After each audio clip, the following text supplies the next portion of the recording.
Titans fans and fantasy managers alike were all stoked about Derrick Henry's bounce-back week in Seattle last weekend.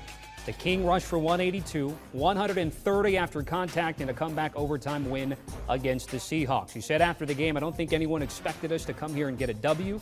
I knew if we stuck together, trust in what we preach and what coach preaches, the play the way we practice would eventually come together for us." Take a look at the first half versus second half splits here.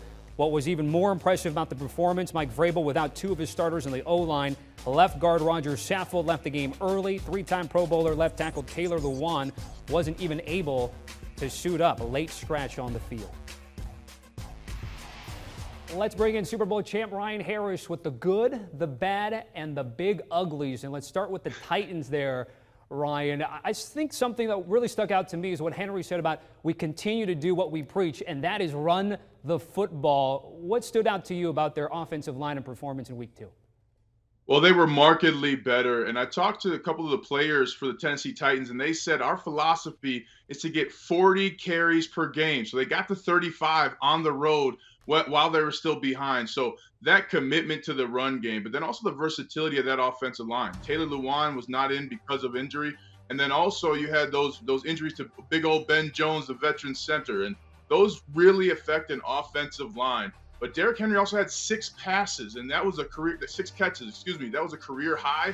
That opened up the game as well. But I'll tell you something. Nobody wants to tackle Derrick Henry over and over again. I don't care how tough you are. That's 245 pounds coming downhill, and then he has breakaway speed too.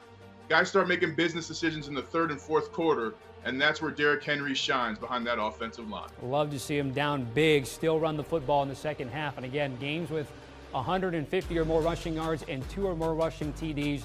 They're all Hall of Famers on that list, and Derrick Henry certainly on his way, in addition to winning the Heisman in college, to do that. Let's talk about the Ravens running game, an impressive, exciting win on Sunday Night Football, beating the Chiefs. What did you see in terms of Baltimore's approach there? Better plays and a change in personnel, Tommy. Well, one of the things Baltimore did really well is they pulled a center and guard away from where Lamar Jackson was going to run the football. Typically, they run it to the same side. That brings a lot of defenders to the same area of the field. But when you start pulling people left and right because of the man defenses teams have to play against Lamar Jackson, that splits the defense and creates natural running lanes. Also, Lamar Jackson went 14 of 17 in passes 0 to 10 yards. That forces the defense to go to some of those zone coverages, which makes better looks for the offensive line. Talking about that offensive line, former Pro Bowler Alejandro Villanueva went from the right side to his natural position at left. That helped out the offensive line as well. So the plays they called and the personnel that they had made a huge difference for Baltimore in week 2. The Ravens just gave up 1 sack, 251 yards going up against Pro Bowlers Chris Jones and Frank Clark. It was an impressive performance in prime time. Let's move on to the Cowboys, where anyone that took Zeke Elliott in the first round don't want to hear this, Ryan. But Tony Pollard, Zeke Elliott, it is a thing at least the first 2 weeks of the season. Jerry Jones saying that he thinks a running back committee is, quote, a great asset to this team. What do you think about the 2-back approach in Dallas? When I watch the film, I believe Mike McCarthy's doing this for the 17-game season. He wants to be in the playoffs, and he understands that wearing out Ezekiel Elliott early is something that's not going to be successful for the Cowboys long term. However, Tony Pollard was explosive. His third 100-year rushing game of his career last week. He has that higher yards per carry, and that explosion on the edges does force a different look for the defense. It forces the defense to put different personnel in. But Ezekiel Elliott still has the higher attempts, and he will get to a place. Typically, it takes big-time running backs 2 to 3 games to find their groove because they don't play as much in the preseason. But this is a 2-headed monster, and it is dangerous, Tommy. All right, they got the Cowboys on Monday Night Football and the Eagles we do in the late game. So let's give some love to the other side of the line. Defensively, Vita Vea, you say, deserves as much respect as Aaron Donald. Vita Vea is the best defensive tackle in the NFL. He doesn't have the same numbers as many, but he is dominant. And one of the things he does is he actually pass rushes. Usually with a big guy like that, offenses know, hey, we got to get to third down because he'll come off the field. Vita Vea has the second most pass rushes of any defensive tackle in the NFL. And oh, by the way, he's an athlete. This is a former running back in high school. He played running back. The film is terrifying. So you mix that athleticism with that ability to stay on the field. I mean, he is just look at runaway right there on the left sideline. Can't even catch him in high school. So he has speed.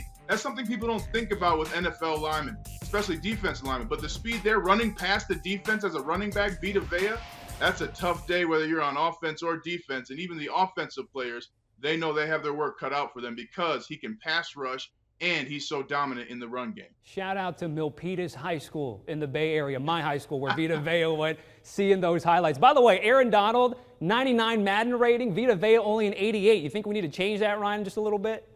Oh, it'll change. It'll change coming up. But I'll tell you something. You mentioned Aaron Donald. A lot of people don't know he uses martial arts, Krav Maga. We had the same instructor. His hand play is what makes him so unique. Both are great, but Vita Vea is dominant and playing like the best in the NFL. All right, Ryan Harris joining us here at CBS Sports HQ with the good, the bad, and the big uglies. Again, letting you know about all things covered. Patrick Peterson and Brian McFadden. That was a close, tough loss for Minnesota on that kick. Patrick Peterson talking about his return to Arizona and again celebrating 1 year of the Pie. Want a sports network that delivers everything that matters about the game? The highlights, the picks, the instant analysis. No yelling, no fake debates, no politics. Hit the subscribe button and never miss a moment.